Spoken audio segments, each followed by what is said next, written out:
Hi, my name is Antonis and I am the painter of this video. Today you will see me painting a study on a famous painting by DaVinci, The Lady with an Ermine.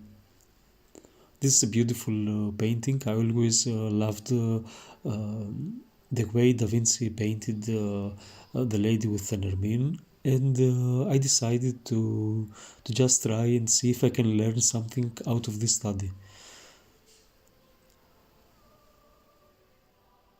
I will show you at this point the palette that I used, the colors that I've used. Of course, it's oil color, the medium for today's study, and I will see you again at the end of that short palette video. Hi. For painting this lady with an ermine, this is my palette, my setup, and as you see, I've already spread my colors here, and these are the oils, the oil tubes that I use. For this painting, I've just used 1, 2, 3, 4, 5, 6, 7, 8 colors. I didn't use any black at all, and the colors that I've used is of course titanium white, alizarin crimson, alizarin red. This is burnt sienna, yellow ochre. This is cadmium yellow. This is some terra verde, green earth. This is cobalt blue, and this is turquoise blue. So I will not show you live how I mix the colors while I'm painting, but I will show you a demonstration here of the basic colors that I used to paint the lady with an ermine. So for start, I used some of this burnt sienna.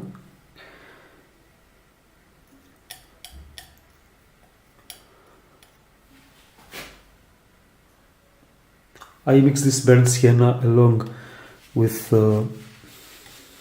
some ochre, and this basically gives me the color of the base color of hair color. I can add here some a little bit of red to darker this tone and make it a little bit colder. And of course I will add some, as you see here, I have my turpentine. This is an odorless turpentine that will help me dilute this first color. As I start painting the colors, I just I just add turpentine in my colors. I don't add any medium like linseed oil. There's already some oil in the tubes, so on the first layers of painting, I will just dilute my colors with turpentine. I will keep this medium for the top layers by the end of the painting. So here I have some already added some turpentine, and I will, as you see here, I will.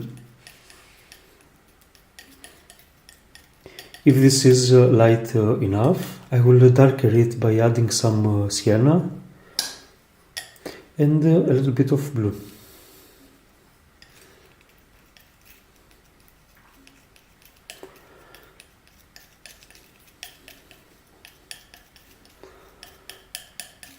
So this will be the base color of her hair.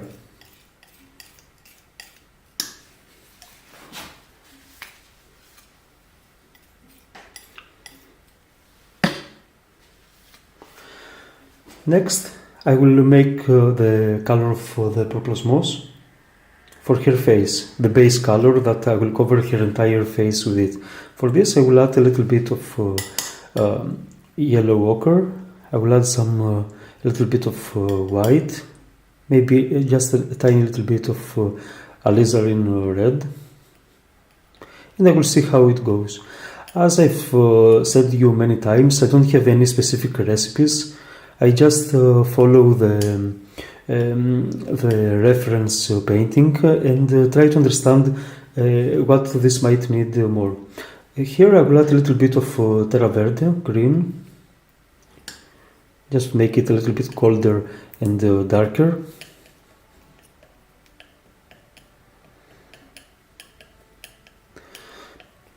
And it will be something like this to use for hair proplasmos. I can add a little bit of ochre and sienna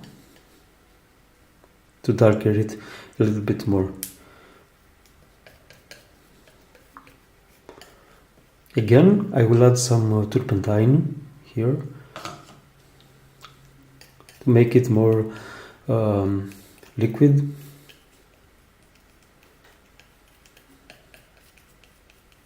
And there is the color of the base of hair color. Now next I will do the darker facial characteristics on her face. For this I will take some burnt sienna and a little bit of blue and some turpentine here, and I will mix the color of her facial characteristics.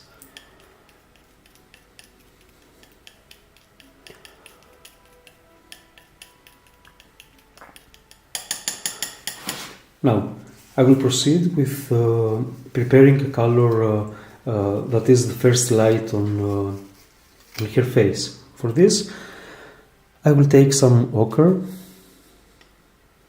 I will take some white,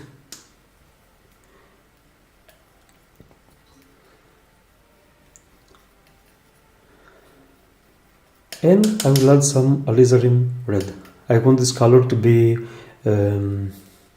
rosy.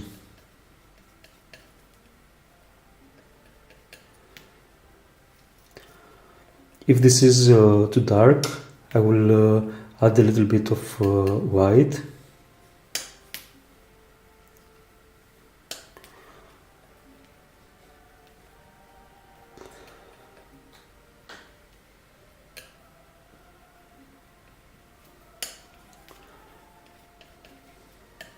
And I want this to be more on the red side, on the pink side, than the yellow side. I will add a little bit of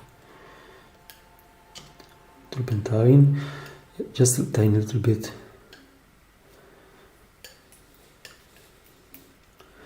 Remember that we mix our colors, when we use oil colors, we use our colors with our spatula or a knife, something that is strong and can mix the hard oil colors as they come from the tube.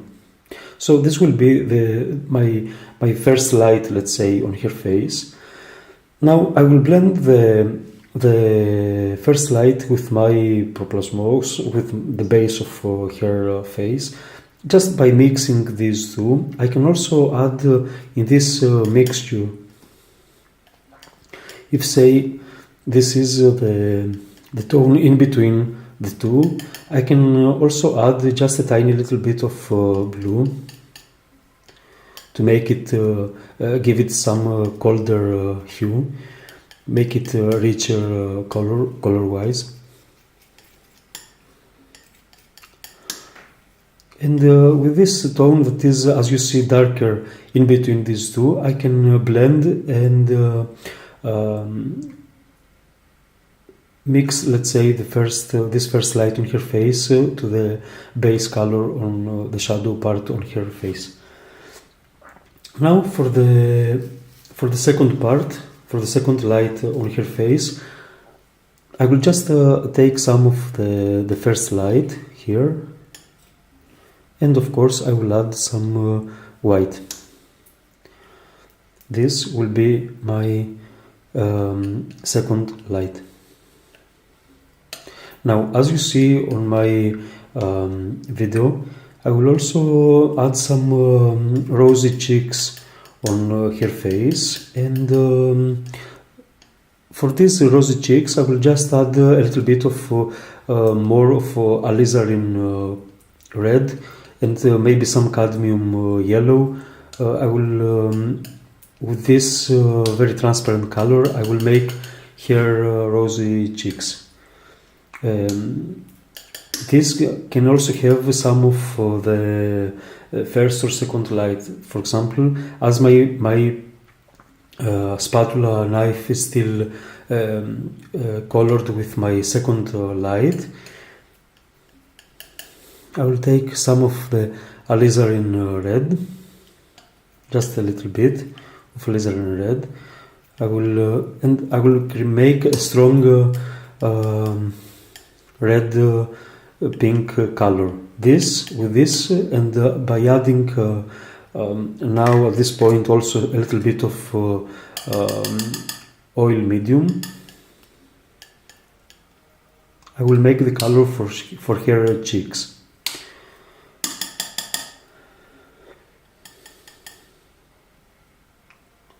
Pretty much this is it. If the more I go brighter on the tones on the face, I want to make sure that there is more consistency, bigger percentage of let's say red in it. So if I want to make an even lighter tone for her face, I will use some alizarin red. I've already used some of the second light that is on my spatula, and I can also add a little bit more, and I can also add a little bit of white just to make a stronger light for her face. As you see, since here there was some alizarin red, I added a little bit more here, so the percentage of alizarin red here is bigger than the percentage here. I want, the more I go lighter on the face, the more pink, the more the color must contain more red, not yellow but red.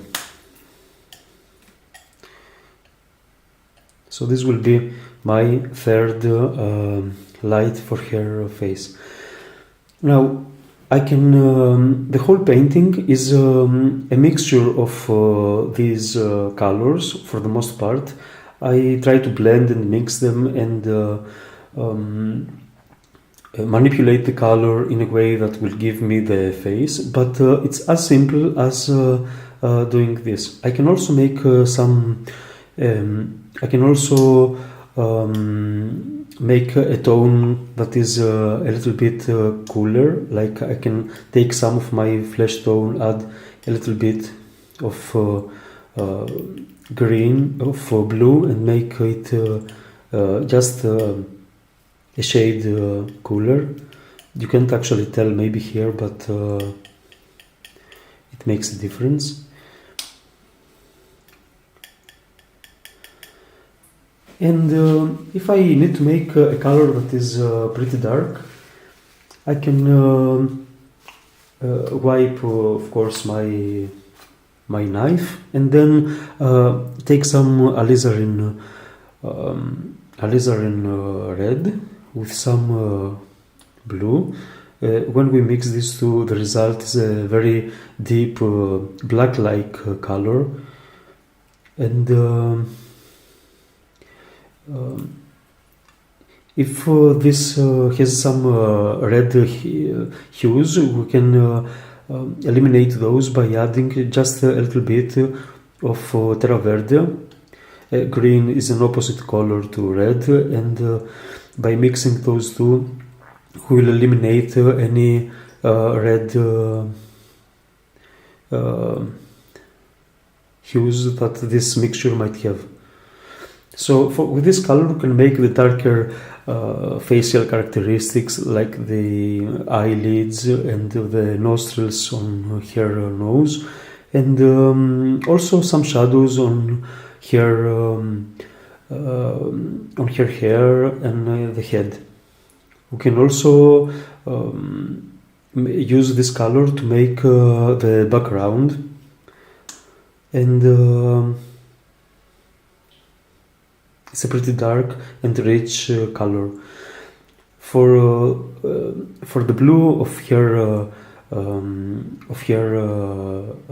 clothes, I used cobalt blue with some turquoise blue, and with this color I mixed it and created this rich, nice blue. You can also add a little bit of white to make the tones.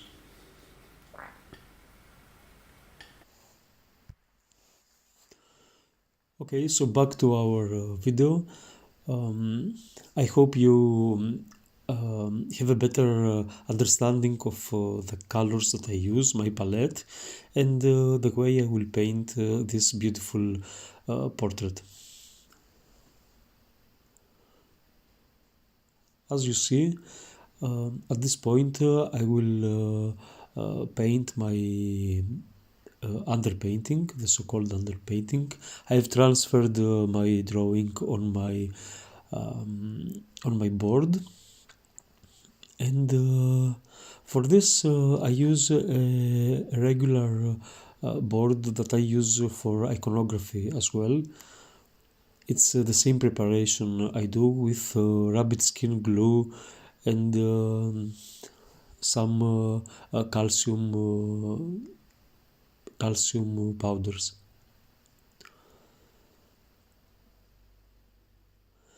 I've made a very meticulous drawing using my grid method earlier before. I have transferred this drawing on my board, and now I am overpainting this clear, very specific lines that indicate the facial characteristics of this lady.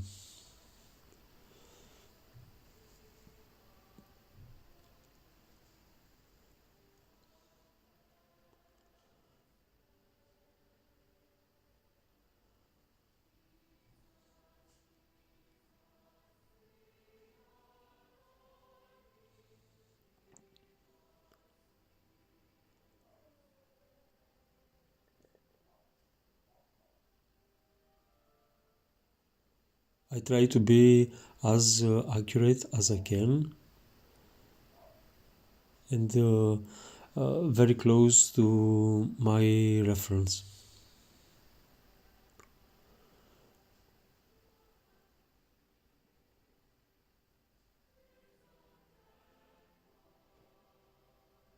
I try to imagine what the technique and the method that DaVinci might have used to paint his portraits, and although I can't be sure, I think that he must have used a method that is pretty close to that of iconography. He must have used base colors, the equivalent of proplasmy, for his hair area, for his face area, and then from then on building with the shadowier parts and the more light parts.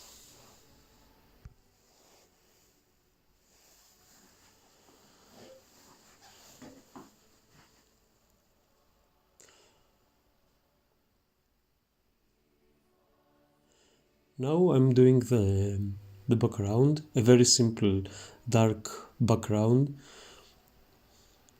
using my burnt sienna and some cobalt blue.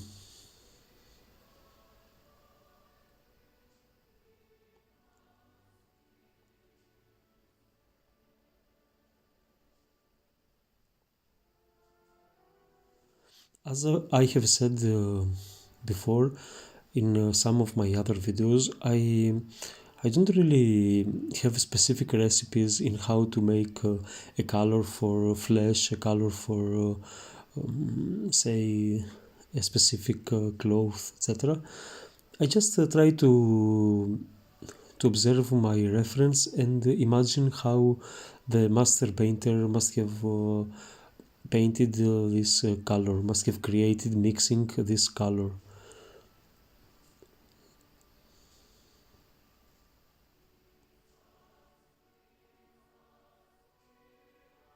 Here I'm using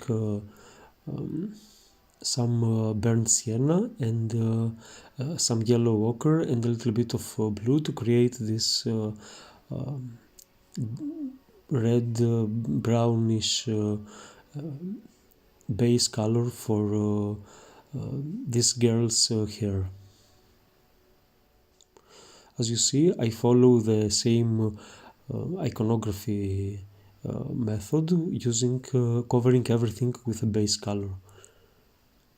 And from then on, I will darken and light accordingly, according to what how I want this to proceed. This portrait might seem a little bit intimidating in terms of how perfectly it is painted by Michelangelo, but I would say give it a try, and I don't aspire, of course, to show that I'm painting greatly by doing this. I just want to see that we can paint, we can try and study a painting no matter how great that paint is, how famous that painting is, and see if we can learn anything out of that.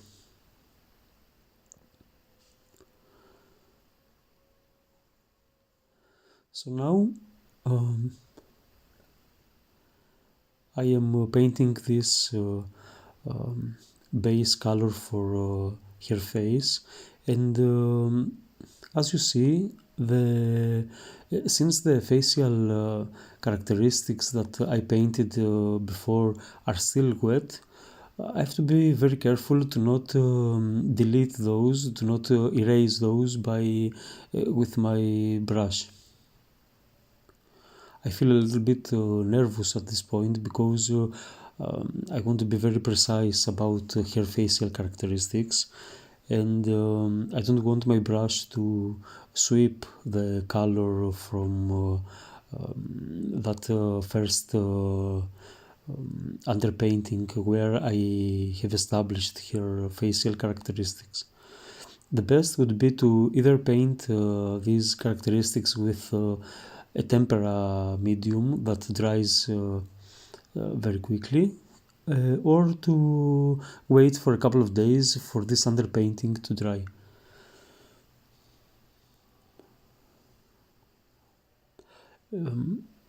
Something very interesting also is that I could paint until this stage using all the way egg tempera. Many painters used to start painting their paintings with tempera, and then after a point they used oil as their medium. That saves them a couple of days waiting for the painting to dry. Here, as you see, some days have passed, and this base color of the hair and the face is completely dry, and I am free to proceed with my next step, which is to paint the facial characteristics in a darker tone according to my reference.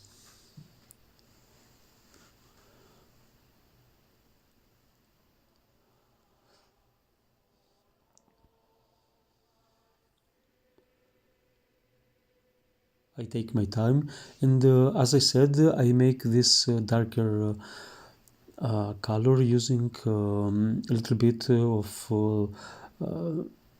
the color base of the face, and I have added some blue cadmium blue, and some alizarin red.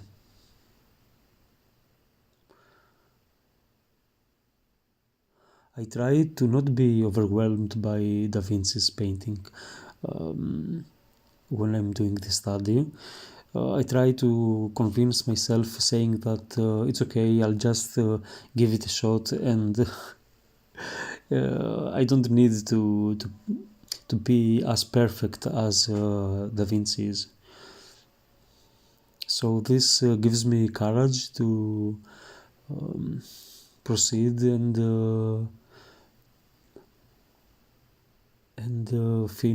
continue painting and finish this study.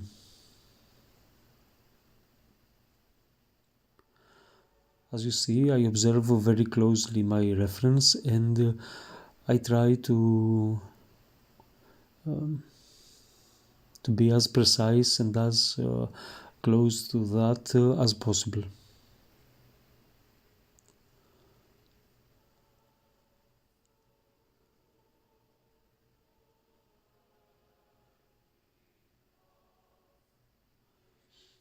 I have seen some of the studies that many painters do on Da Vinci, and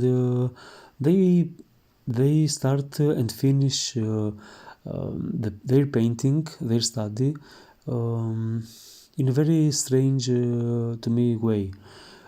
I really doubt that Da Vinci or any master of the past might have painted this way. Which way is that? They will paint on a specific area on their painting, a very specific one, and they will start and finish that area, and then proceed to the next one.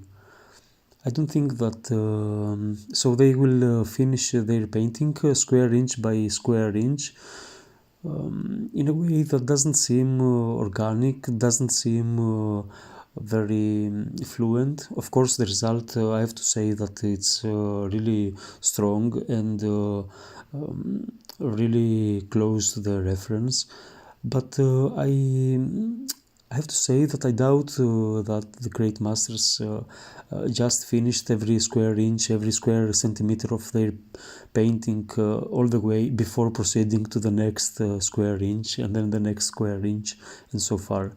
It doesn't look, it doesn't feel organic, natural to the process of painting.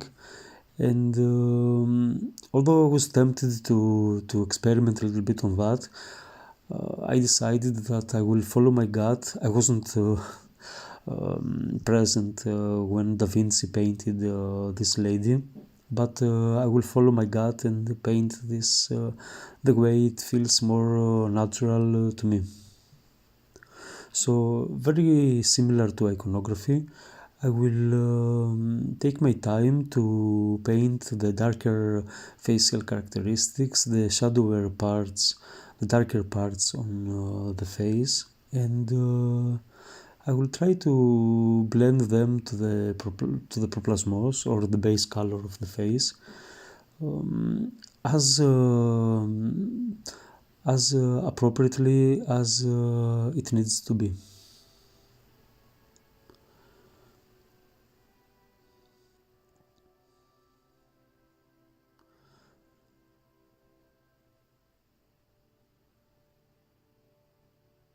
Of course, I am new to this oil medium. I don't have really a depth of experience with it, and I'm still trying to learn not only the painting process of it, but also my materials, the brushes, what brushes are more comfortable and feel more controlling, more easy to handle, and more suitable for me. I'm still trying to feel how I will handle the pigments, the turpentine, the medium, and all the stuff. So I believe that these studies, to me at least, are very, very helpful in order to understand this medium better.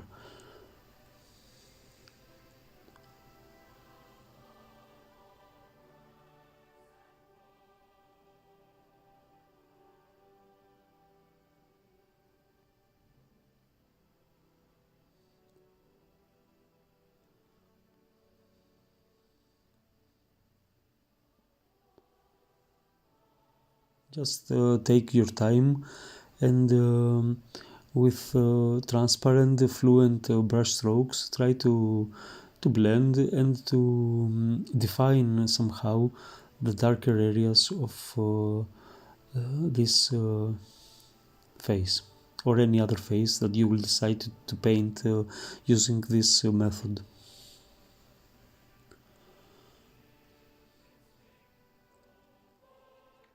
Now, DaVinci was very famous for using a technique called sfumato, and I will talk a little bit about sfumato here because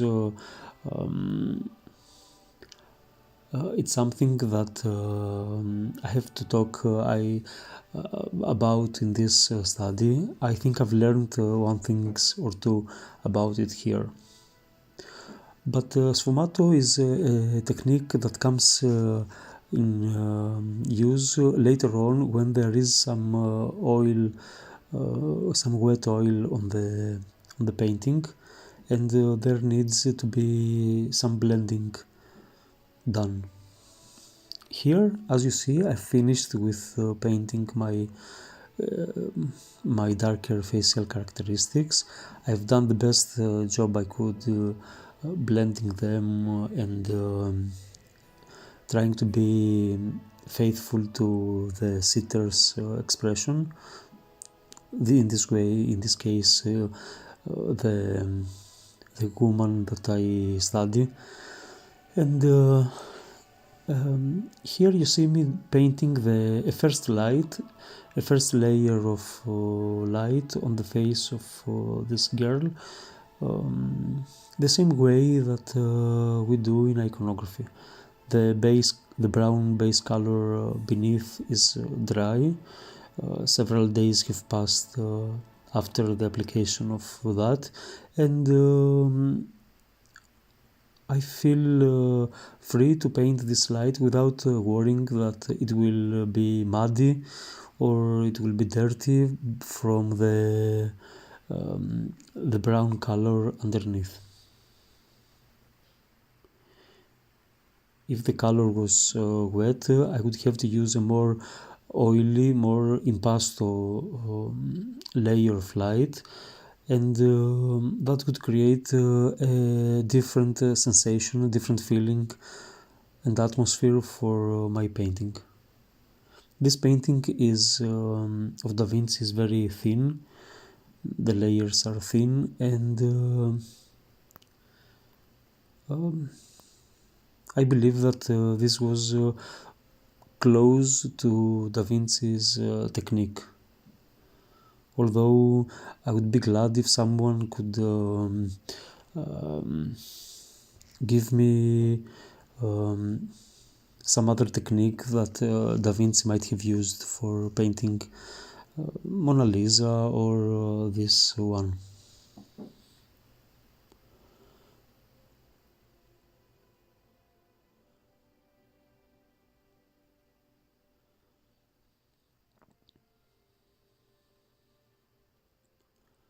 Again, here I take my time and I try to observe very closely and see which shapes there are, what forms are there, and how to establish those with this first layer of light.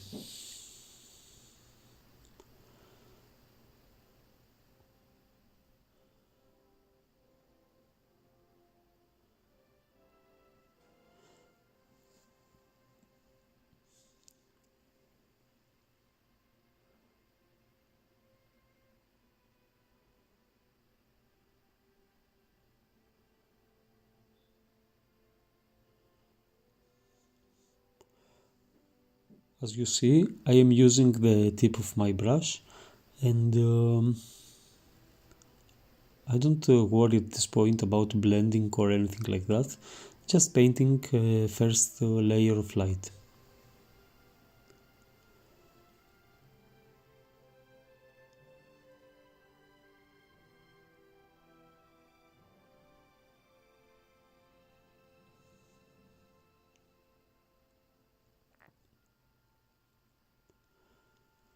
So anyway, I this course of today is very serious, so that's why you listen to me being very serious about it.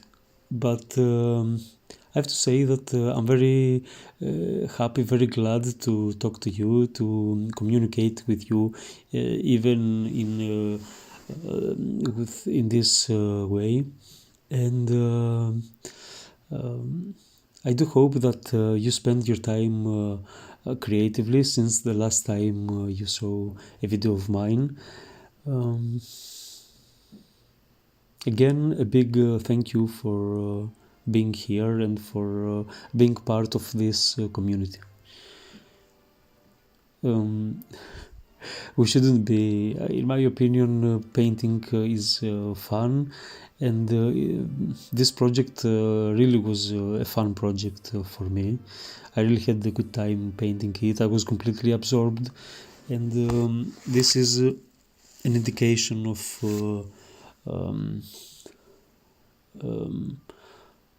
how I felt about this study. So I do hope that you will take the risk, I would say, to paint this study, to compare yourself with DaVinci. It sounds completely, surrealistic. It's not, of course, a comparison. This is just a simple, humble study, and yeah. But I would say that please take the risk, take the challenge to paint this portrait, and you might find you might surprise yourself with the result. At this point, as you see, I'm just painting this first light. See how simple it is, and nothing to be afraid about, not to be intimidated about this one. I'm sure that if you follow these instructions, the result will be beautiful.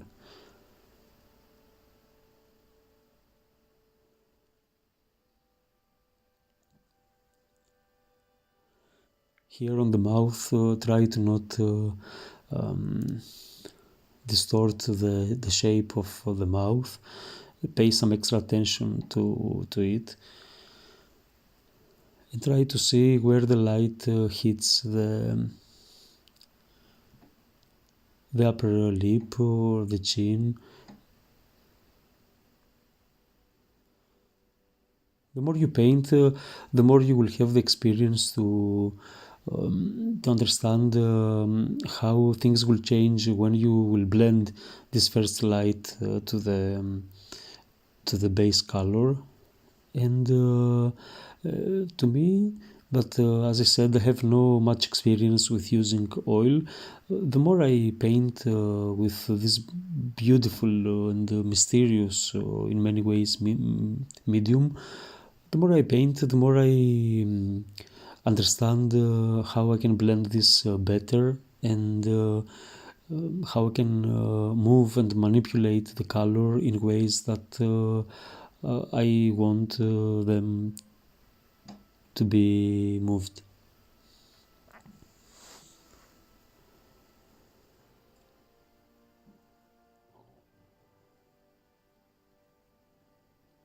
I think Da Vinci and those early Renaissance masters were comfortable with painting in both mediums, tempera and oil.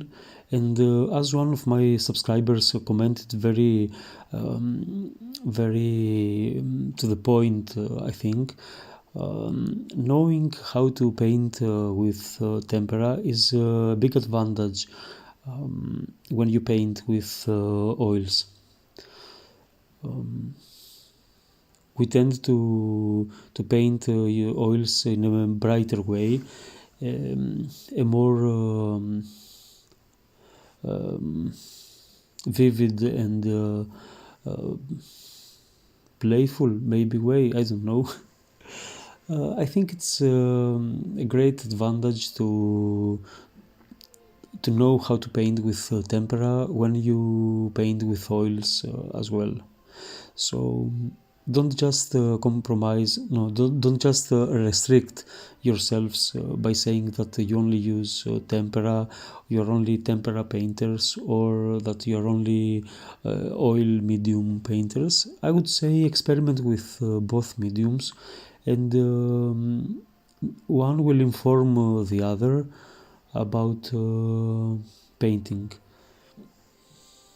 Now here you see me doing some first blending this light to my base color. For this I'm using a warmer tone that is than the light, a warmer and a shade or two darker than the first light. In areas where I think the portrait is warmer and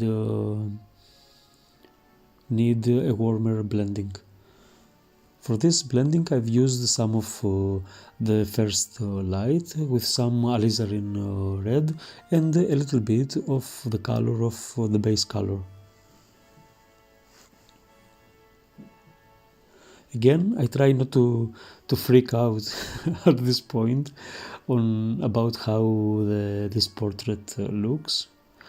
As you see here, I made the second blending in between tone here that is a little bit greenish, not as warm as the previous one, but of the same value of that reddish blending.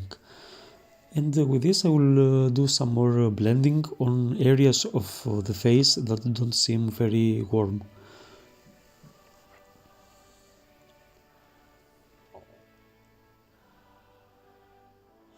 I try not to freak out and to have faith that the portrait will come about in an okay way, that I will not destroy my career as an artist here.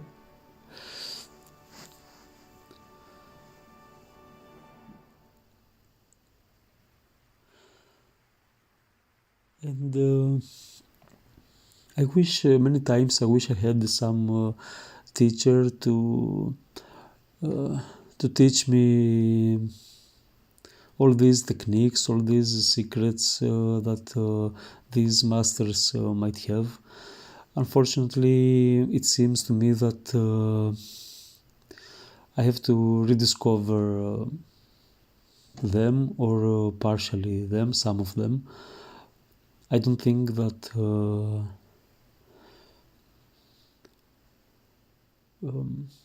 many painters do their own interpretations of the techniques of these old masters. Yes, there are some recipes, there are some books and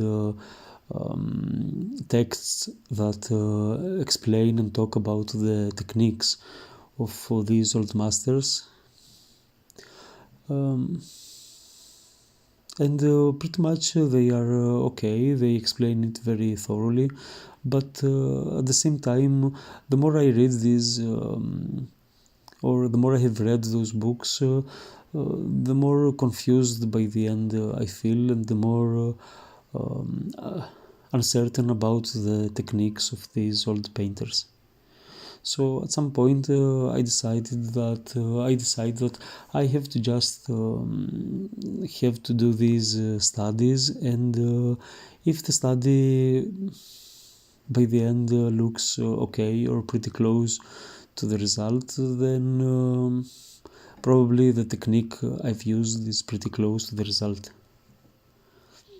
I want to use a technique though that feels natural to me, that feels enjoyable, and that feels probable as well.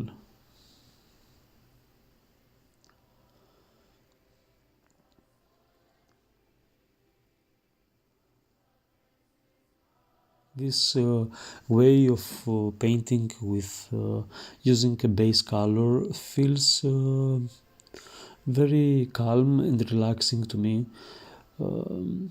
feels almost meditative at some point, and I can believe that these old masters of that period would use something else, like the grisaille technique, or a technique where they would just paint directly the darker areas and then the light areas. I feel that at that period still although they used oil as the medium, sometimes, as I said, both oil and tempera, but although they knew how to use oil color, they filled the whole. I feel that's. I'm pretty sure that they filled the whole painting with a base color, and then they built light and shadows, or more accurate, shadows and the light on top. I would be thankful if you commented below if you have any other idea of how Da Vinci painted this lady with an ermine or Mona Lisa. I would be glad to be informed about that. And here, as you see, I'm still doing this blending. I noticed that that she has some rosy cheeks on her face, so I did use a little bit of alizarin red and some cadmium yellow, just a tiny little bit of yellow to make this blending. And of course, blending oil is something very different than blending with egg tempera. This is so much more easy, and things happen almost magically. You don't have to try a lot to blend. The painting blends itself.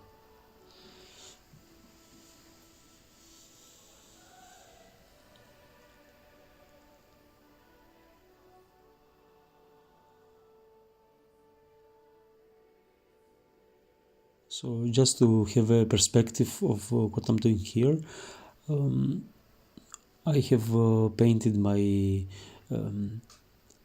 darker facial characteristics on a base brownish base color.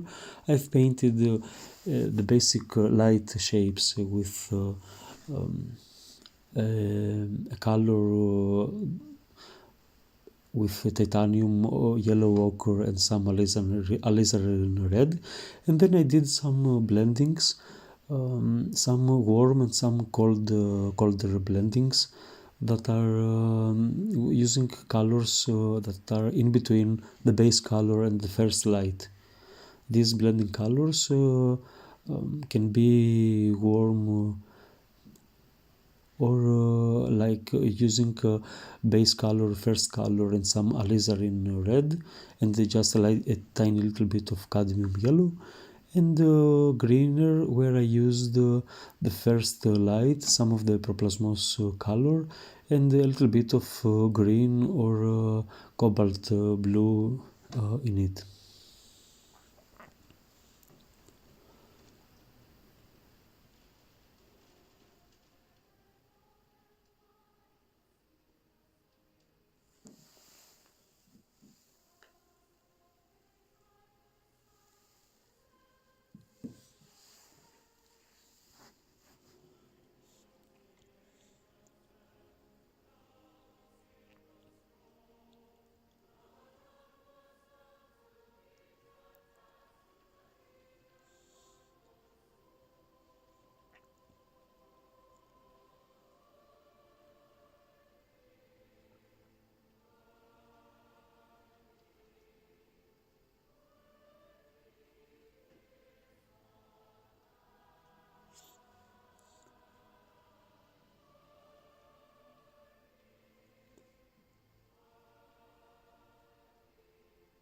I don't really, I'm not preoccupied about the color of my study, what colors I use, and about the colors being close to my reference. I don't really care about that at this point. I'm more interested in establishing a tonal value, the value of the study, to keep my darks dark and my lights light, to not lose the shape of a shadow there, right below, right next to the nose. My preoccupation is to not blend so much as to lose these shapes and the darkness, their value of the value of the things. If I lose this, I have to go back and re-establish that and see if I can correct some mistake.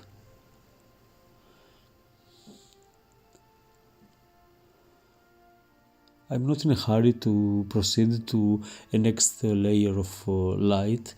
I'm just, this is, I think, the most important part of the study, where you have to blend this first light to your plasmos in a way that makes sense, and that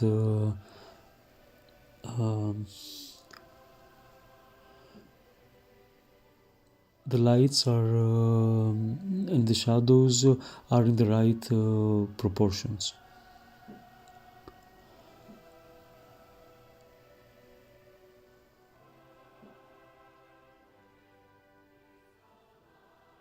So sfumato, I want to say a couple of things at this point. Sfumato is a technique where you blend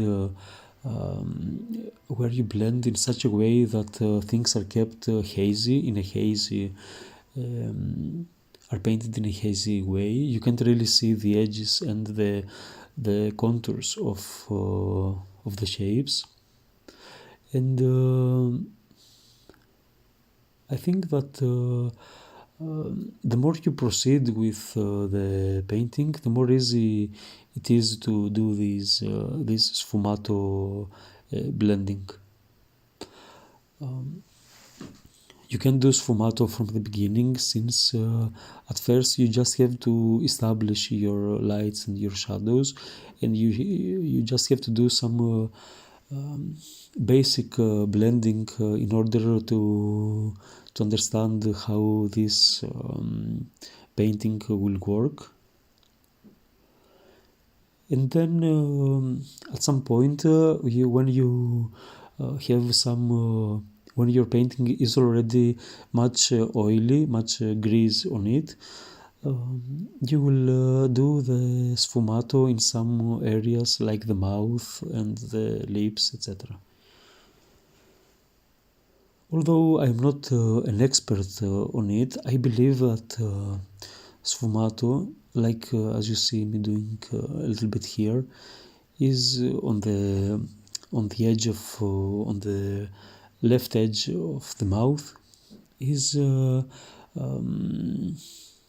much based on the brush and how dry your brush is, or how not loaded, let's say, your brush is, and how this dry almost brush will sweep on areas that are still wet, to areas that are still wet of different values, and the dry brush will unify these areas, will blend these two wet areas, and create this beautiful hazy effect.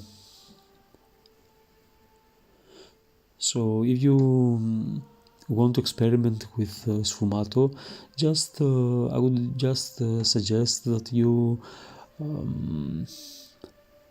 at first apply too thin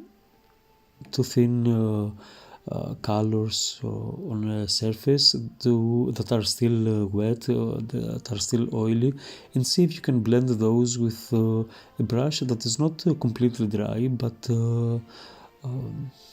almost dry, a brush that is for sure not loaded with any pigment, with a lot of pigment on it.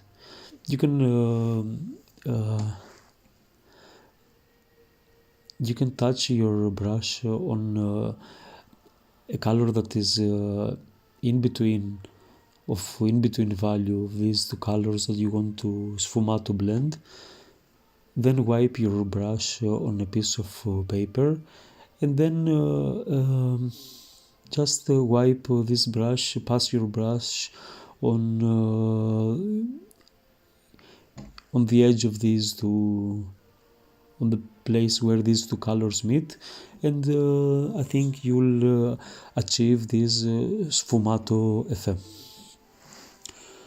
I think I will make a video in the future about sfumato, a more detailed video about sfumato in the future. What I learned about it here is that the best way to achieve this sfumato technique is not so much on the color itself or the way you move your brush on it, but it's more on the brush itself, and how loaded the brush is, and how I think at some point all these techniques are becoming part of your muscle memory, let's say, and you will be able to do this if you have some experience. You will do it more and more easy. I know that I might not make sense now that I'm talking. It's raining here. The weather is not it's not good weather, and I've already told you that winter is not my favorite time of the year, so please show some understanding, some compassion here.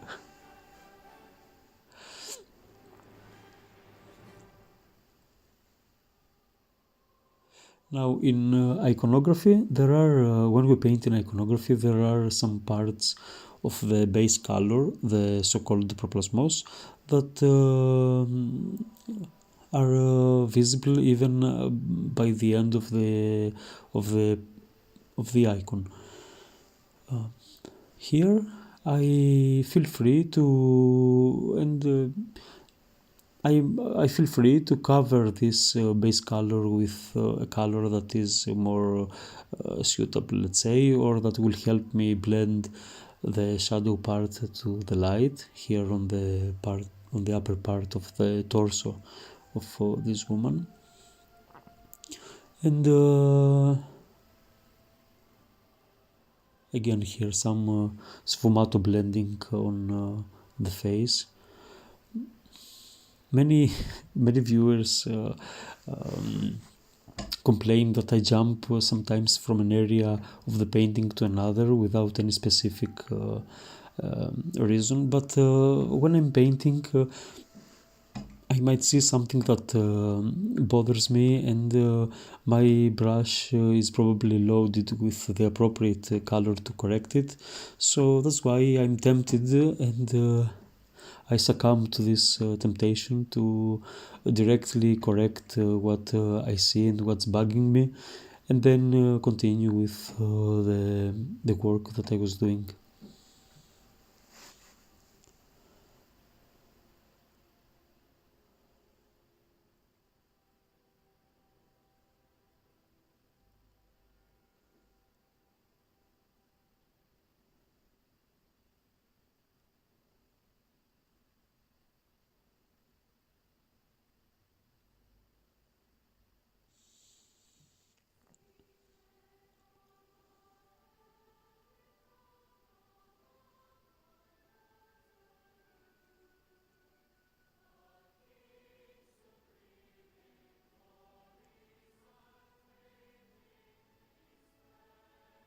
Here I can't really, it's on high speed, the video plays on high speed, and I can't really teach my students how to blend. I can give some general guidelines maybe, but I really cannot hold your hand there and try to make you blend the way I do. Each painter has its own nervous and muscle system, and that informs the way we touch, we hold the brush, the way we paint, and even as I say, even though these are studies and copies, let's say, of these masters, I don't aspire to paint exactly like Da Vinci, because I'm not Da Vinci. I am Antonis Kosmandakis, and no matter how much I try, I will never paint exactly the same way Da Vinci did. I'm okay with that. I'm really okay. And as I said, I already learned some things about the Sfumato technique here.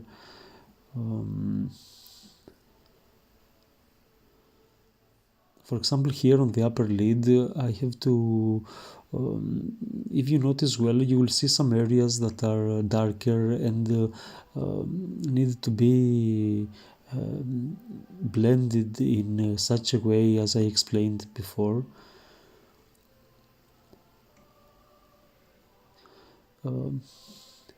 There on the right eyelid, it's not just a flat light above the iris. It's an eyelid with some shadows and some lights, and me as a painter, I have to address that and find a way to blend the light with the shadow on the upper lid there in a way that is convincing and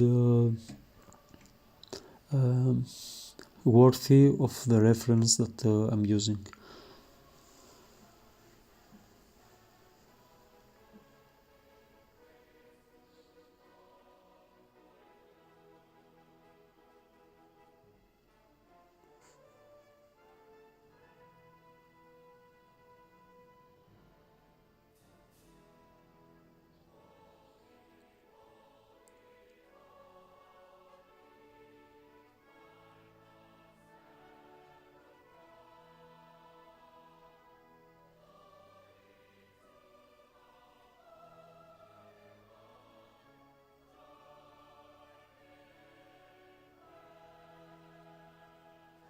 So sfumato painting is very characteristic on the paintings of Da Vinci, and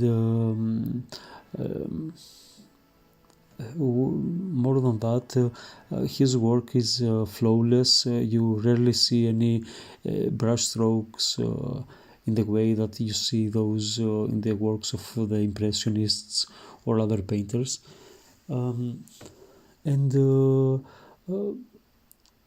reason for that is also his is of course the sfumato technique, and in general his often his scientific approach on whatever Da Vinci did. I can feel this approach on this study. It's something that it's as if this painting of his is painted using a mathematic code, something like that. It's very precise and truly as if he was painting for a scientific book or something like that. I admire that. I totally respect, and it's a level of painting that I know that I can never achieve.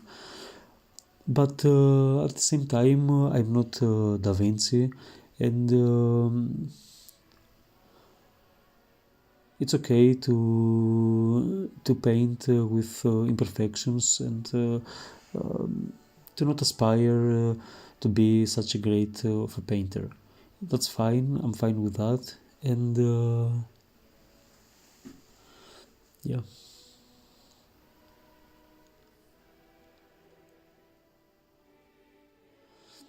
I suspect that another way that DaVinci used to make this perfect brushless almost painting is that maybe some parts of his blending were made a couple of days after the first application of color.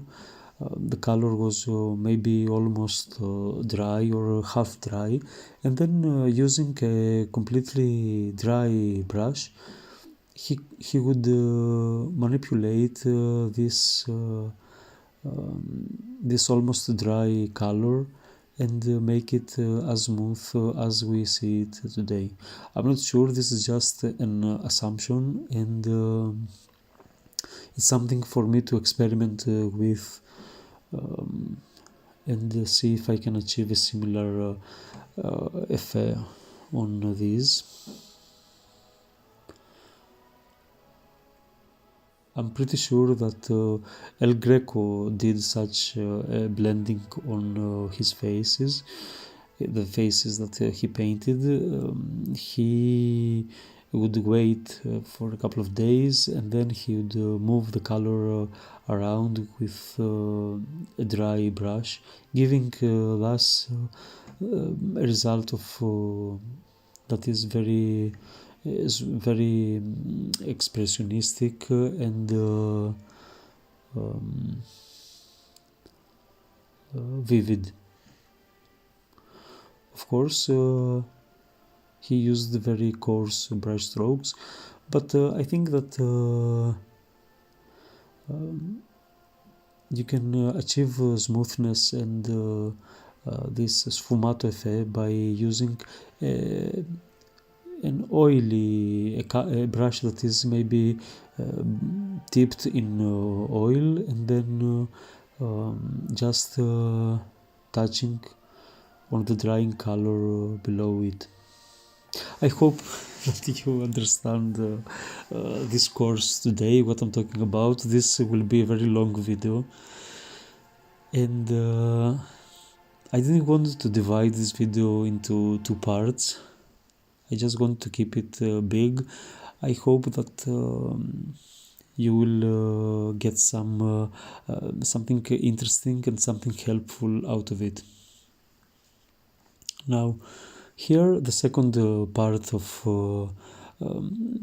this video begins. Maybe the third, it's the third sitting session of mine, where this first light is dry and the first blending to microplasmos is dry, and I feel quite happy about it. The expression of this lady looks good to me, looks okay, and now it's time to proceed with the second light and and the blending of this second light to my first light.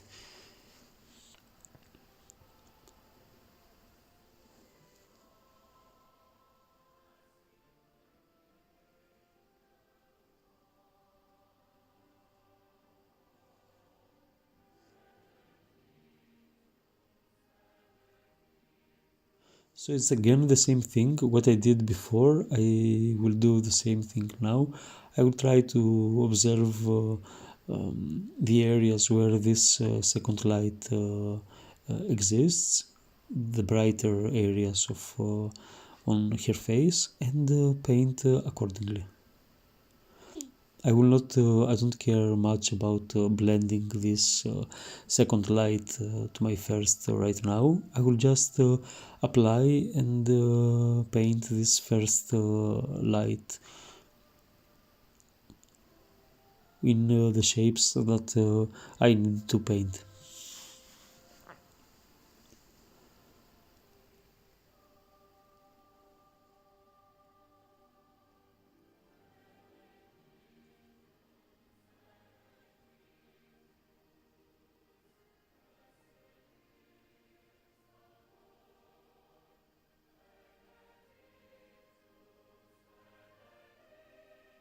I'm not sure, but I have a feeling that by watching this video you will be tempted to try this for yourselves, and I'm pretty sure that you will be very surprised about your results. The first thing in making a great painting is to know what we are doing, of course, as much as possible. Many times I paint without knowing what what I'm doing, just painting in random, and that's of course part of the learning process, part of the painting experience. That's fine. But it's also nice sometimes to know our process, to know where we stand in the process, and what we do, to own our palette, and to move to proceed accordingly. So I think this video will help many of you understand this process. Of course, as I said before, I wasn't there when DaVinci painted the lady with an ermine, but I'm pretty sure that more or less this might be the steps that he followed. So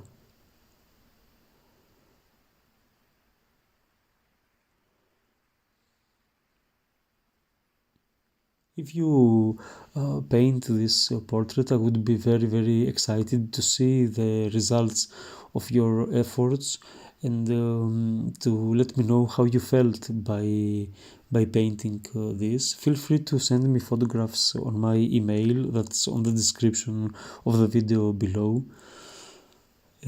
Of course, it would be great if you supported this channel on patreon.com, my page there, where many of my supporters support me financially. This helps me upload the content, and I'm very grateful to them, very grateful. But I want to thank you for subscribing and for being part of this channel, also by commenting, by asking questions. I'm always glad to answer, although it takes some time to respond to you sometimes. But I try to respond to each and every one of you as best as I can, and it's always nice to listen to your thoughts, your comments, and your ideas about future suggestion about future videos. So again, thank you so much for being part of this community. Continue supporting this channel by commenting, asking questions, answering also questions, and if you if you can support this channel, please feel free to. Financially, I mean. Anyway, so here I have painted these first shapes of the second light, and now as you see, I will start by blending this light to my previous painting. As I said before, I've let this painting rest for some days, and now the color beneath the second light is completely dry. If you want, you can use the oil out technique, that is to pass a very thin layer of pure linseed oil on the whole painting, and this will help you blend this second light even better. Actually, for this study I have passed a very thin layer of oil using a very soft piece of cloth. I just added a couple of drops of linseed oil drops on the cloth, and I rubbed the completely dry painting with that. So now that I'm painting the second light, this will sit on a thin oil layer that will help me move the color better and blend it better.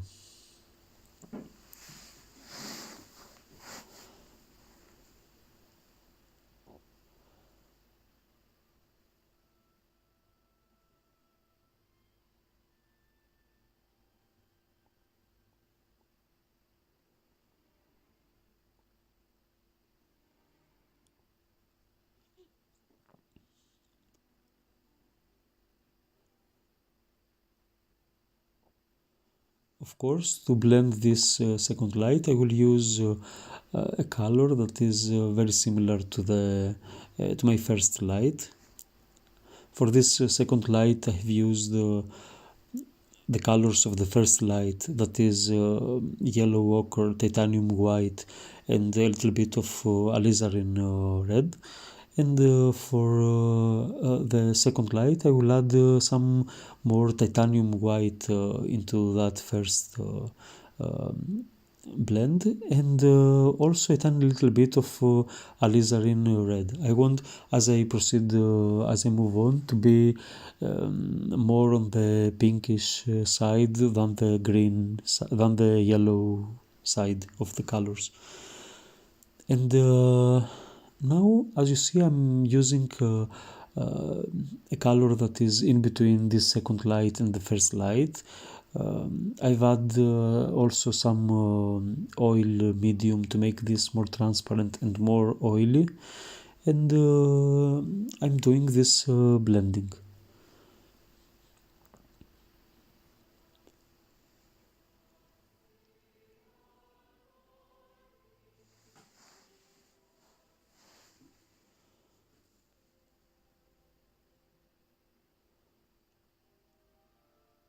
I always try to compare my darks with my lights and see if this comparison is similar on my reference.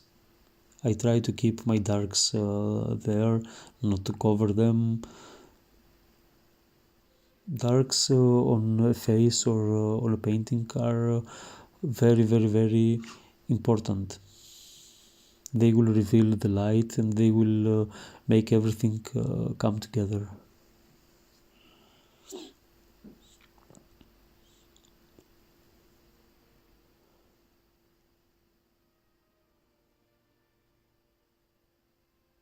When you do such a type of painting, I think one of the most important tips that I give to my students is to spend some time on their painting. For these type of paintings, like Baroque, Renaissance paintings, I think they are worked much. The reference, I mean, the original painting that we use to study is a painting that DaVinci here worked a lot for weeks, maybe months. He really spent a lot of time to paint the painting. So if we finish this painting in half an hour, we should be a little bit suspicious that something is not right. We should spend some time and work it enough. I don't say that there are not fantastic works of art that are painted in a very quick, very spontaneous way, but when you paint works like this, take your time and be suspicious if this portrait of yours ends within the first 2 hours. It doesn't. It will not. Something will be off. In my opinion and from my experience, the more you paint on a painting, the more I don't mean that it will become better, but the time is there to be seen, and you can tell when a painting, when the painter has spent some time working on a painting. It's another factor that adds value on the painting, in my opinion. At the same time, you have to know when to stop your painting, when to not overwork the painting, and to name it, to call it a day, and put your brushes down.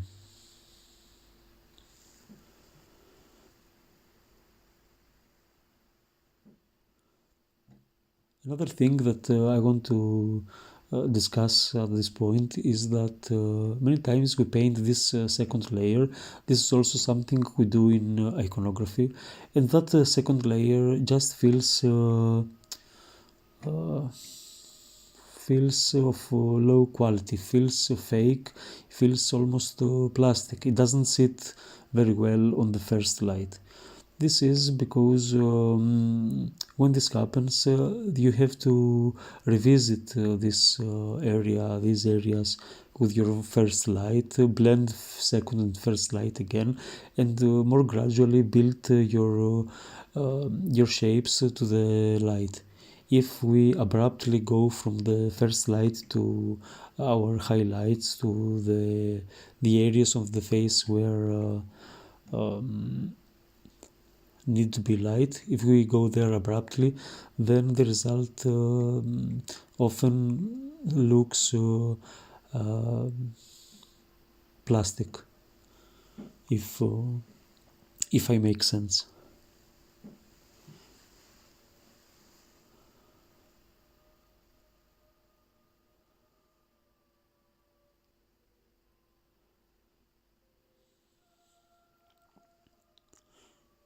So now I have to say that I used for this study just round brushes that are suitable for moving oil colors.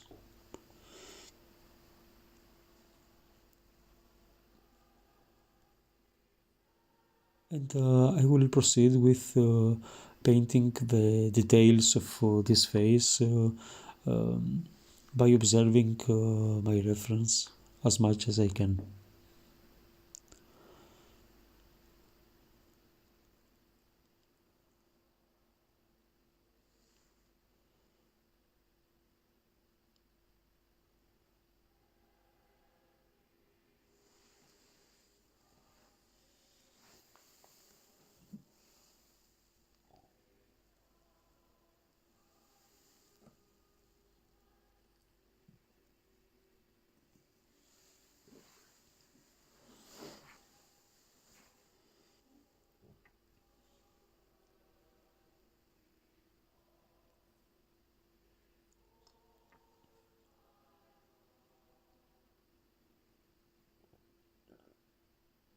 I still have to say that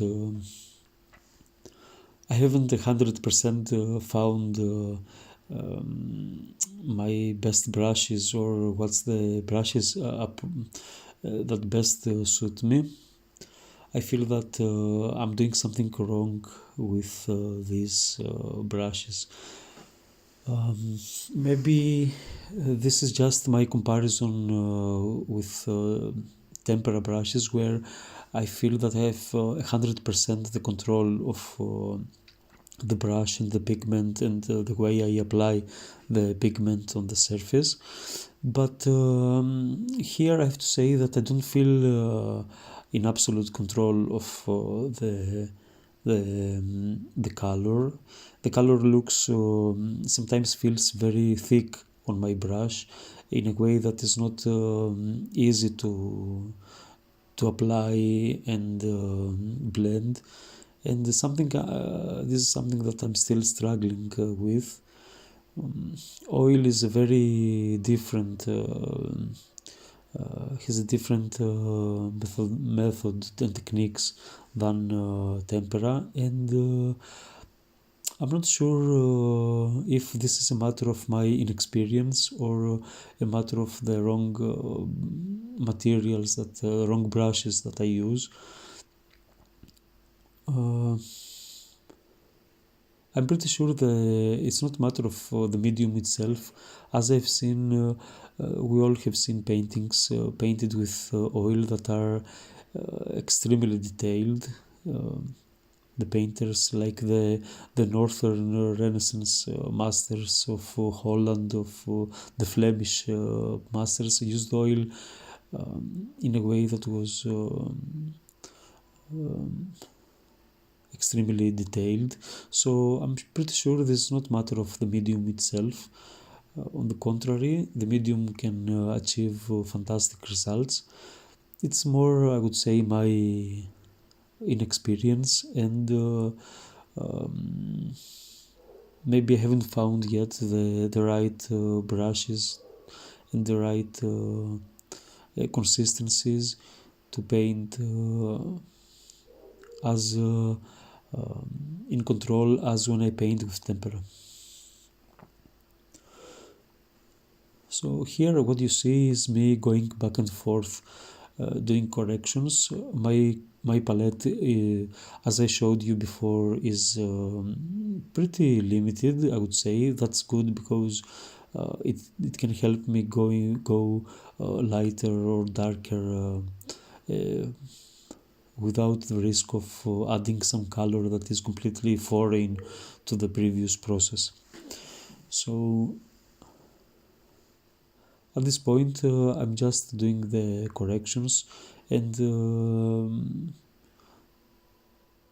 this will be pretty much the same thing until the end of this study.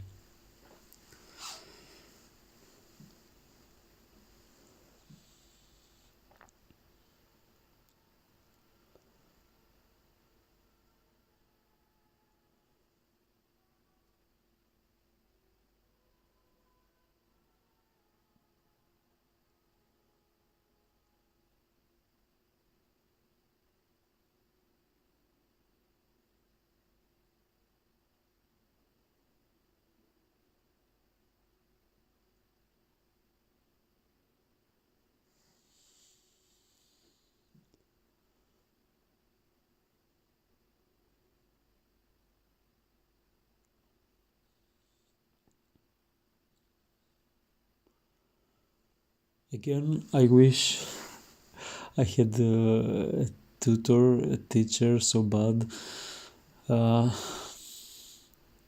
He would tell me, hey, look, check here, this you should paint darker, you should paint it lighter. I miss my student days in the School of Fine Arts in both Athens and at the San Francisco State University, where I took my master's degree on painting. It's nice to be a student, and there is always someone uh, to correct you. You don't have to worry much about the result. Your teacher is there to correct you. For now, I have to compromise with having DaVinci as my teacher. It's not bad at all.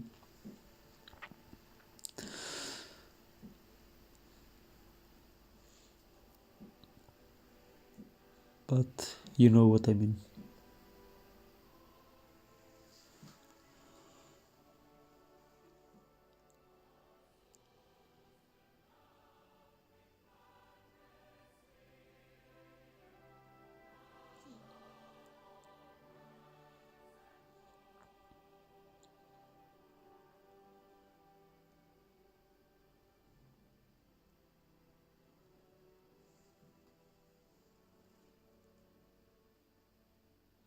Sometimes we tend to make our portraits without substantial darks, substantial shadows, and this is something we should take under consideration always when we paint a portrait.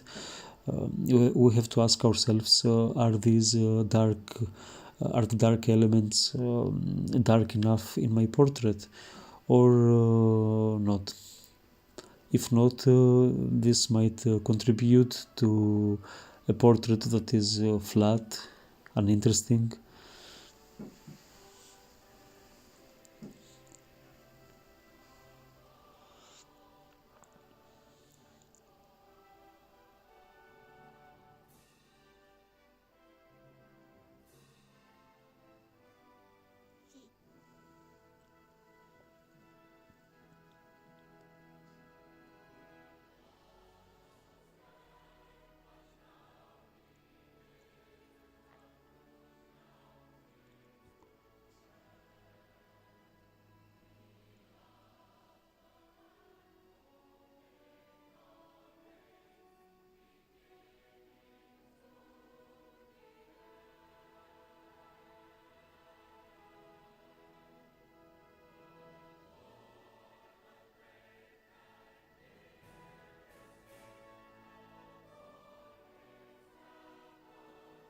Try to observe where a light ends, where shadows begin on a form, like here on the eyelid. I observe where to light the eyelid and where to stop and let the shadow begin. It's more easy when you stop seeing things as facial characteristics, but you start seeing shapes and comparing these shapes to one another. And now I will do this white part of the eyes, and here I have to make sure that this blends in a way that I see it blending in the reference. I will add some color here, then I will pretty much wipe the excess pigment off my brush, and I will maybe load a little bit of my shadows on the brush here and blend as you see here. I added some white color, I wiped it on a cloth, I added a little bit of darker color, and then I did some sfumato blending there with a brush that was almost dry. And now even darker.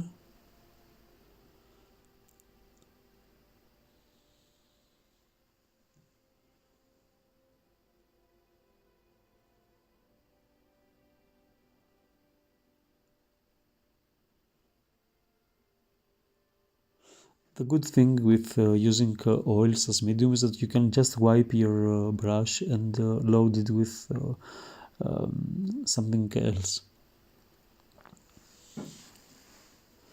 I notice how dark or white this part of the eye is. I notice that DaVinci hasn't painted this eye very lightly, the part very lightly.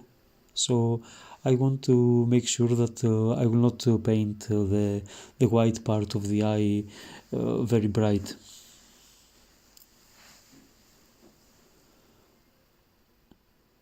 And of course, I will observe how light he has painted the iris, and if this lit part of the iris is brownish or greenish or bluish or whatever.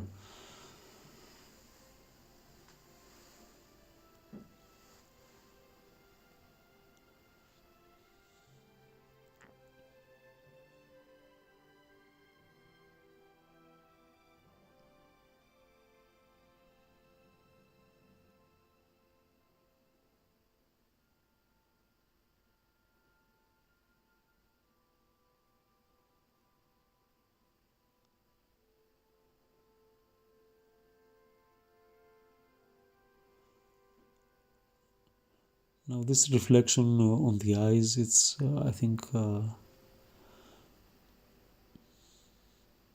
of the most important, two of the most important brush strokes of your portrait. Make sure that this little highlight is as discreet as in your reference, and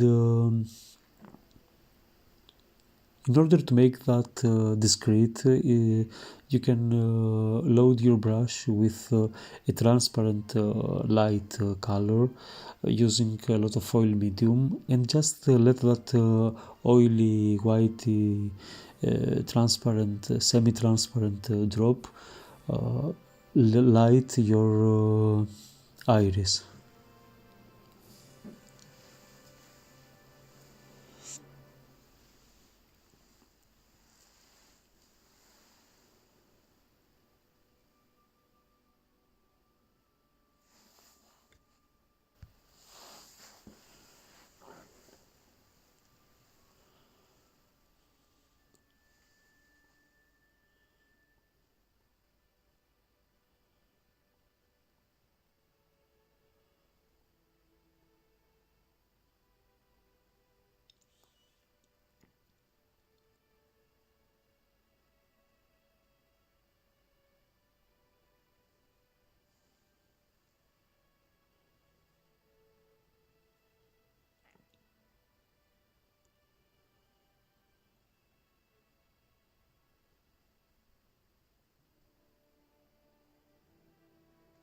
The painting so far looks pretty good.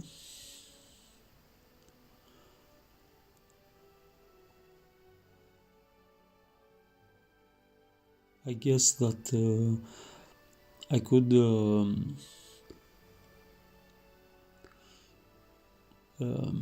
put an end on it, make an end of it, and finish painting this.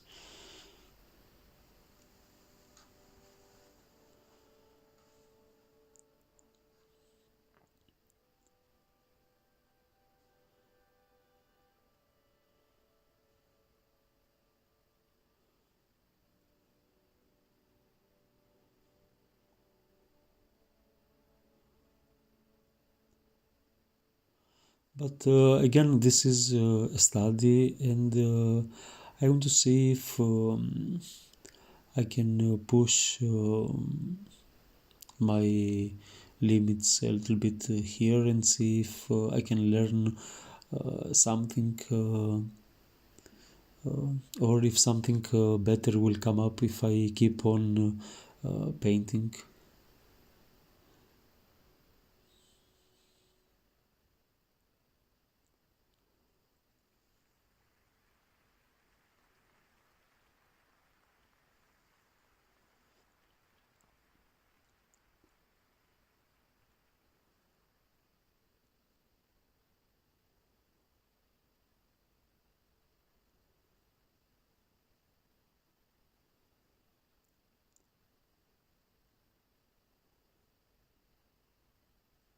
At this point, the painting is wet enough, and I have to be very careful how I paint how I apply the pigment, not to make it dirty or muddy. I'm pretty sure that that DaVinci did not finish his this portrait in just 3 sittings, the way I painted this, and of course this makes me suspicious about the techniques that and the process of DaVinci. I really believe that he may have worked a fourth or even a fifth time on his on this face, although I can't really tell what I could paint if I let this dry for some days and revisit it.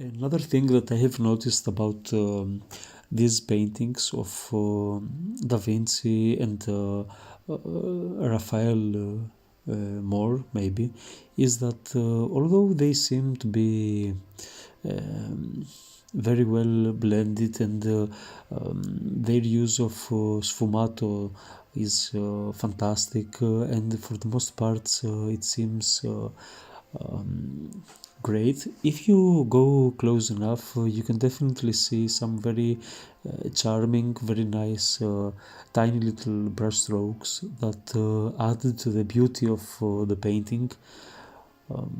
If you zoom in, you will see some tiny little hairs on the eyebrows of this lady, in of course in Da Vinci's original painting, and some other tiny brush strokes that somehow underline the whole painting and add a layer of life to it that it wouldn't have if it was just all blended and all painted in that sfumato way. So it's always nice to paint using a variety of techniques and to keep in mind that blending is not by itself something of great value. It's the way we use blending and the way we paint it all.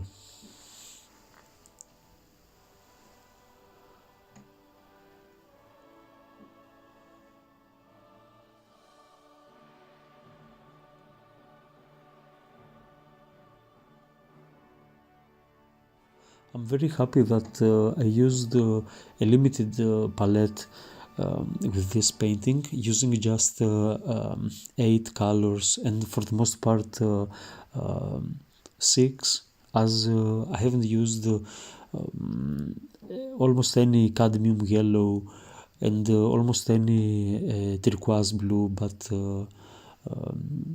on her cloth. So pretty much I've painted this portrait using only 6 colors, and I'm pretty happy about that because if I had an unlimited palette, this would only confuse me and maybe delay me. So don't worry if you have just a few colors, so feel free to paint and make good use of those.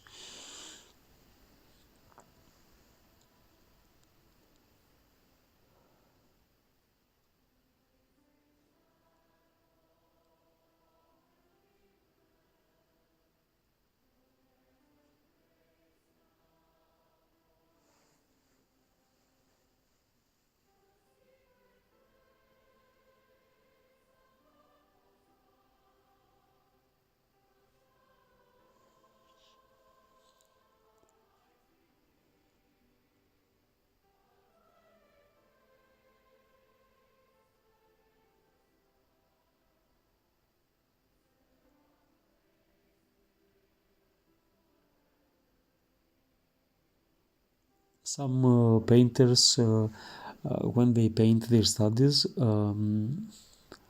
they light the faces excessively. They use to cover everything with their brightest light, and this is very tricky. I have to restrain myself from adding a lot of white and a lot of light everywhere. And I have to remember that there should be an even a balanced uh, application on the light. Of course, my reference will guide me, but yeah.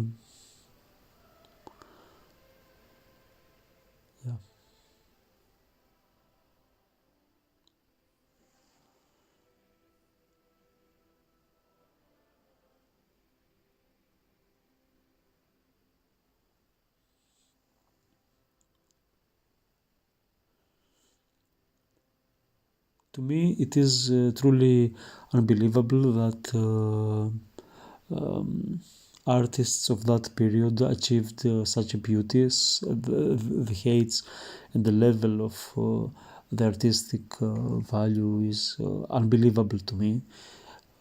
Of course, I'm not talking just about Da Vinci or Michelangelo, but many artists of that period and prior, of course. Uh, it's just unbelievable that we people have it in ourselves to create objects of that beauty. Of course, Da Vinci was not the first one, and Michelangelo to create objects of such beauty. I'm not, of course, the one to judge what objects are beautiful or not. I'm sure many civilizations have produced unbelievably interesting and beautiful objects. But I remember when I visited Delphi, the Museum of Delphi in Greece. Um, I searched the sculptures that were there, and when I saw that there was a sculpture named Iniochos, it's a very famous sculpture here, I wasn't that enthusiastic. I had seen Iniochos in many postcards and in the history of art, and I was like, okay, whatever, one more sculpture. But when I entered that room in the Museum of Delphi and saw that green reflection on the walls by the sculpture and the sculpture itself, I was just mesmerized by its beauty. And I remember I kept thinking that this sculpture comes from the future. It's almost as if it was made by aliens, by not by human hands. The beauty of it and the power of that work of art were really unbelievable. And to me, this says something about us as human beings, what we are able to achieve, and the beauty that we are born with.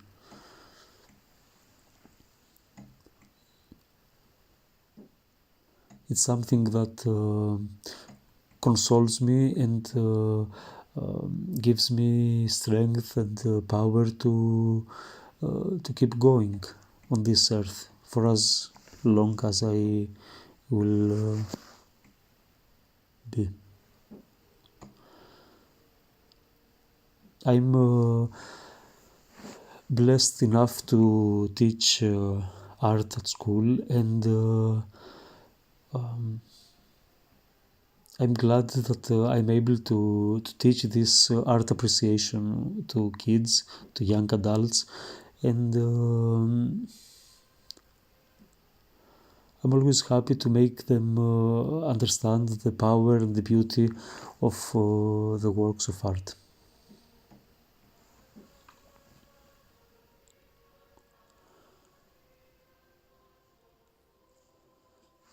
But even so, I'm always surprised that these artists truly achieved such levels of perfection in their works.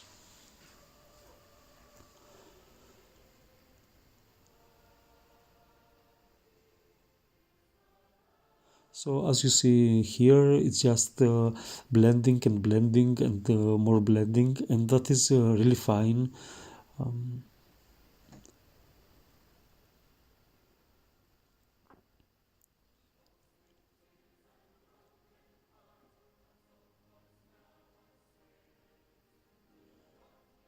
if you feel that you need to add something, to paint more, to perfect it even more, feel free to do it. Don't stop your painting just because at some point you need to stop. Even if you destroy by overworking your artwork, this still will be a precious learning experience, and even though you might not have an actual result product of your work, you will have some hours of experience there of moving color around with your brush, and next time you will be more experienced and better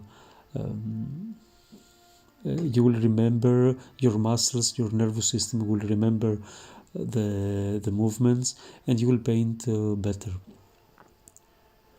So even if you destroy a painting, that's fine.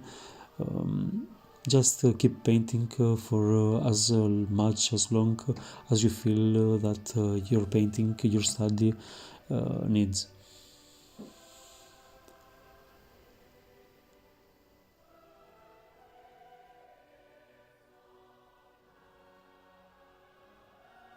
So here, as you see, I'm doing a little bit of sfumato blending. I'm wiping my brush on a piece of cloth, and then I am caressing the color on my painting in a way that smoothens it and blends it very transitional.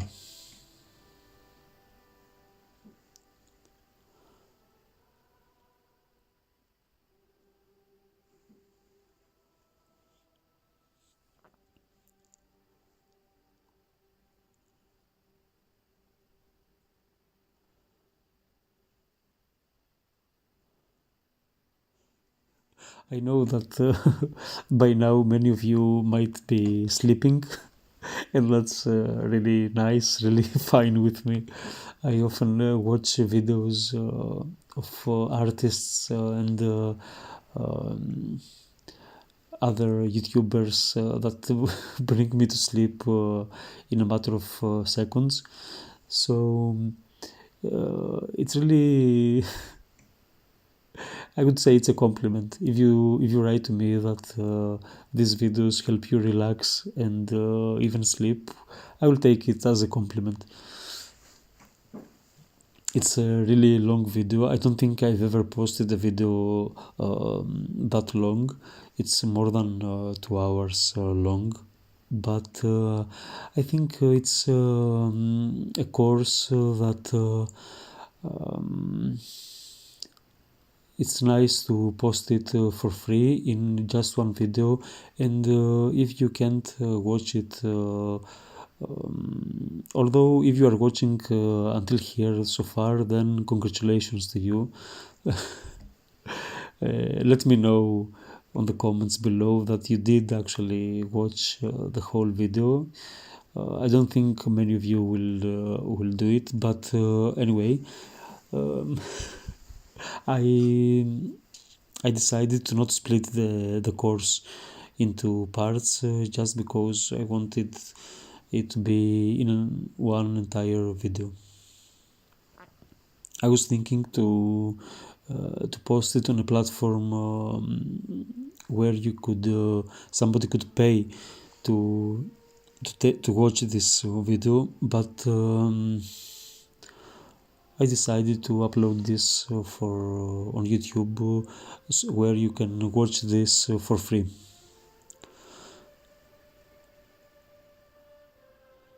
If though you would like to support this channel, again, feel free to find me on patreon.com, and you will find the link on the description below, and support me financially there.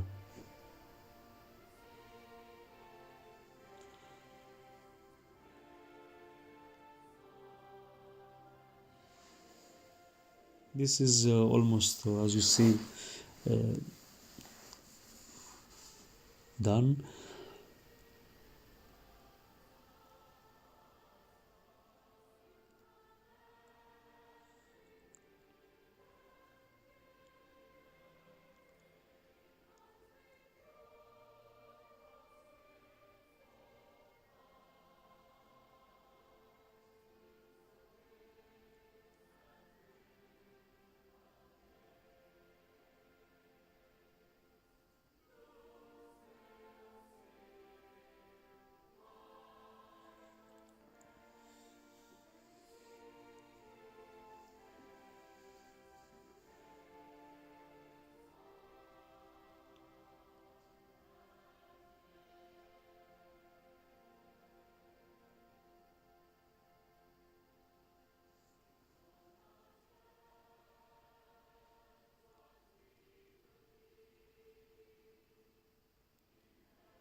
I will underline a little bit the darker areas of the eyes, the pupil, and the eyelids.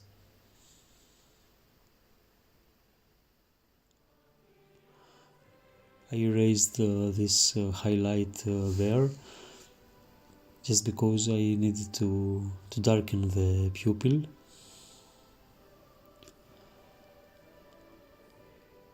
And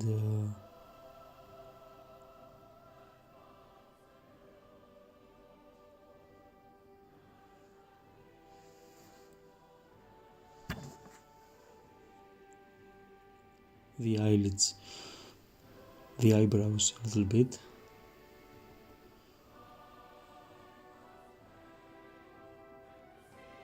Here, when I am applying these darker areas, I want to make sure that there is some degree of blending on their edges. They're not just sharp black lines, very dark lines. It's not black. It's a mixture of burnt sienna, alizarin red, and cobalt blue. But I want to make sure that I don't apply these darker lines in a way that is very abrupt and sharp. I will do some basic blending as you see here.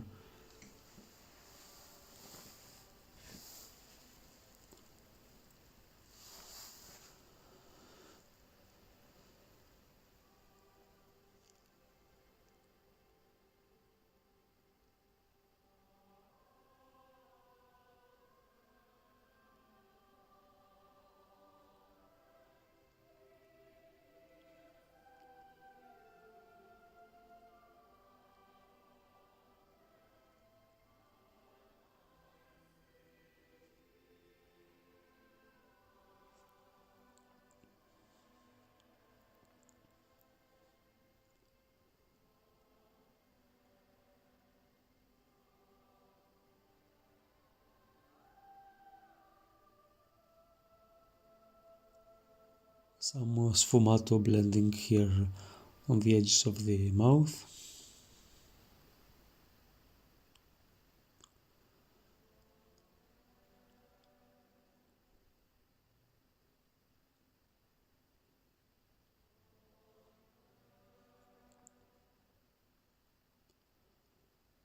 And retouching this reflection again.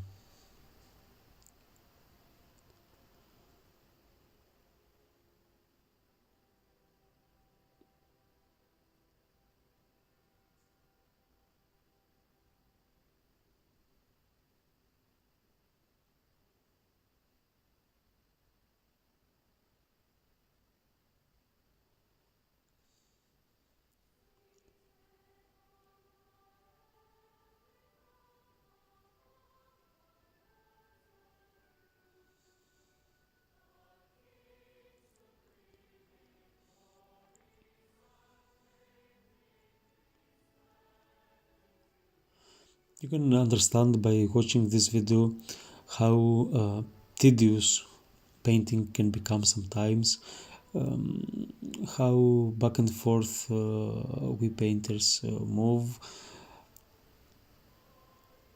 and how we are never quite satisfied with our result and want to push for something better and something better. I'm pretty sure that I could have finished this portrait a couple of hours earlier, but I don't know exactly what my limits are here and where to stop. I just feel that until now, the more I paint, the more I contribute to the value of this painting.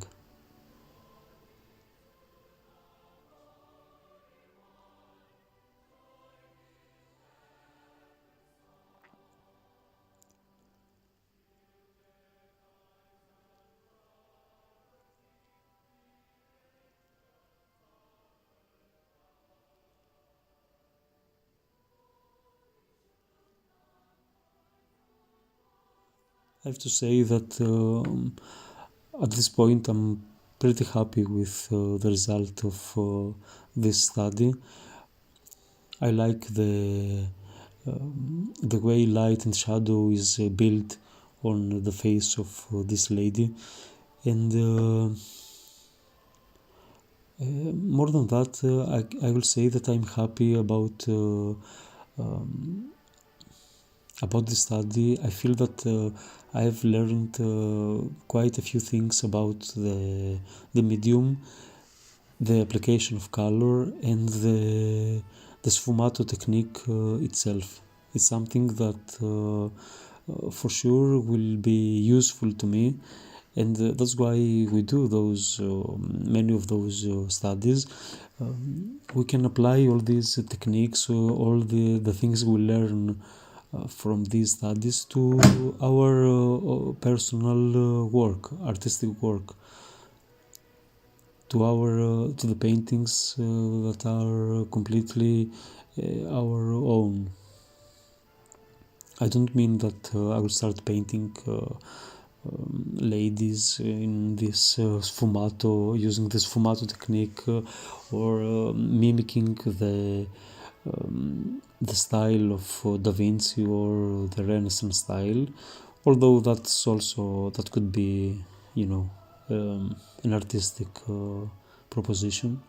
But I would say that when this becomes part of your education, these styles, these techniques are part of your education, they will find a way to be incorporated in your own artistic work. Here now, do not freak out. I decided that the light on her face was a little bit too spread towards the shadow part, so I decided to limit it a little bit to make it more abrupt, the transition between light and shadow just a tiny little bit more abrupt, and also lessen the extent of the light on her face, just a tiny little bit. I think this works better than before, a little bit better, and I'm happier with the result. The thing is that, as I said, the more we paint, the more we correct some things sometimes, and the question is, okay, if now I found this, what else can I find? What else can I improve? What else can I paint better? This is a process that at some point we realize that will never end, and we just have to declare the study finished, and move on to our next project.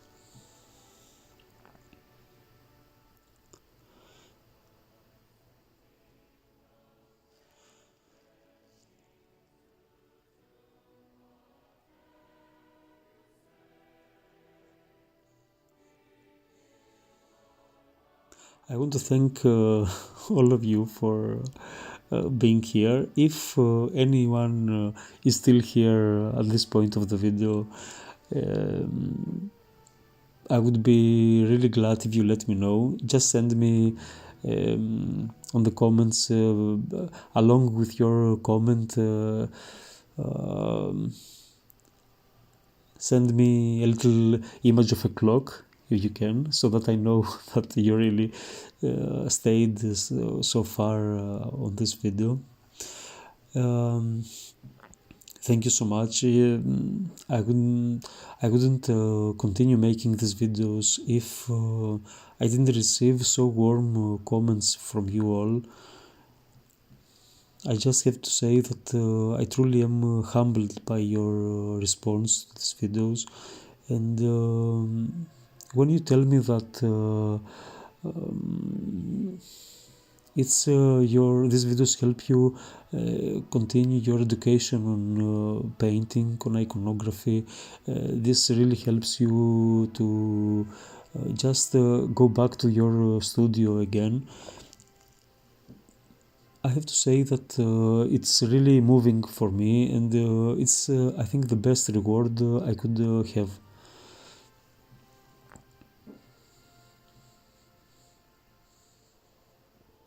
So thank you again so much for your participation and for your amazing presence in the comment section below. If you haven't yet, please subscribe to this channel. It's really amazing that we have reached more than 5,000 subscribers so far. It's really truly amazing and unbelievable.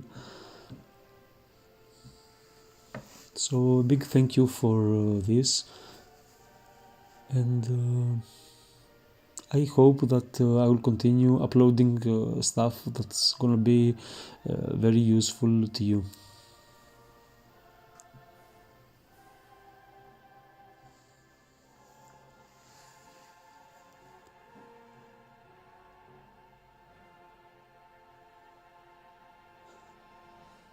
Now I see that there are the, the face is almost to an end. I just I don't know why I keep painting, why I keep on painting. I think it's done, and I should just wash my brushes and declare this finished.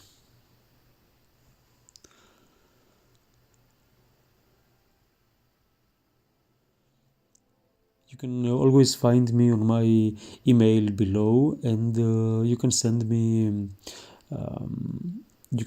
there your paintings, your progress. You can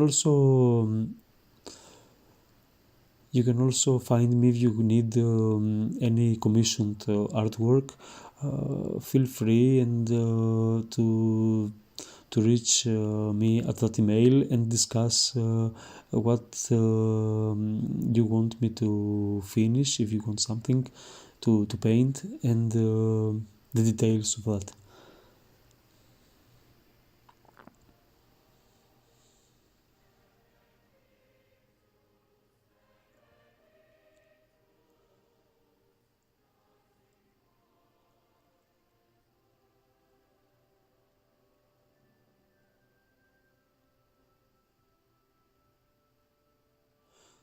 The upper torso part here, I felt it was a little bit too bright for on the shadowed part, and needed to be just a little bit darker. That meant that I had to do also some blending in order to look the way it was before.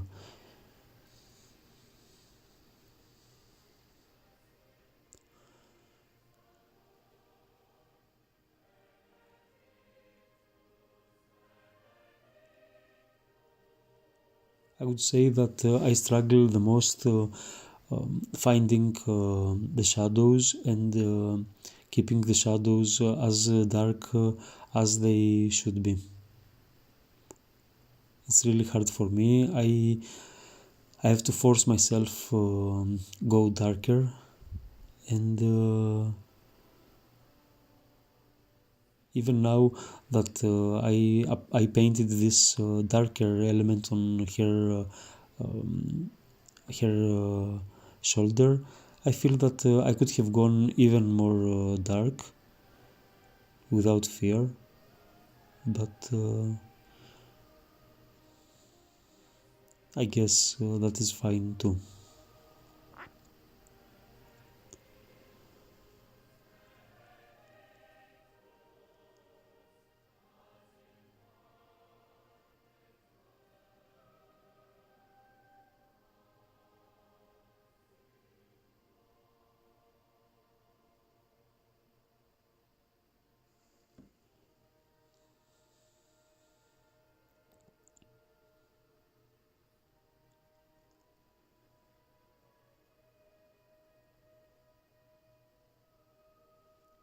This is a tricky area of the painting because the shapes they are in shadow and uh, they're not easy to discern and paint their shapes, I mean. So I'll just do some basic blending over there. I'll try to make it satisfying for me, that area, as much as I can. And for the most part I will leave it be.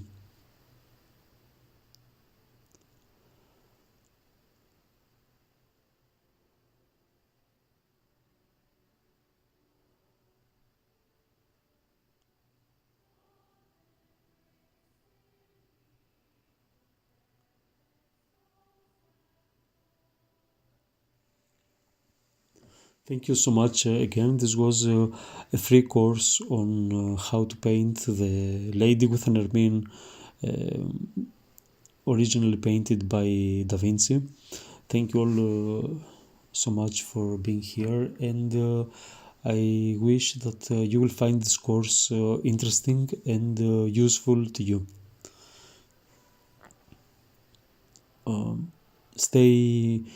Spend some time in your studio as much as you can. This is the time that will keep us balanced and happy. It doesn't matter if the results of our paintings are great or not. The important thing is to spend time in our studios. With this, I want to say goodbye to all of you, to thank you once more, and I hope to see you again soon with another great tutorial. Have a nice week. Bye.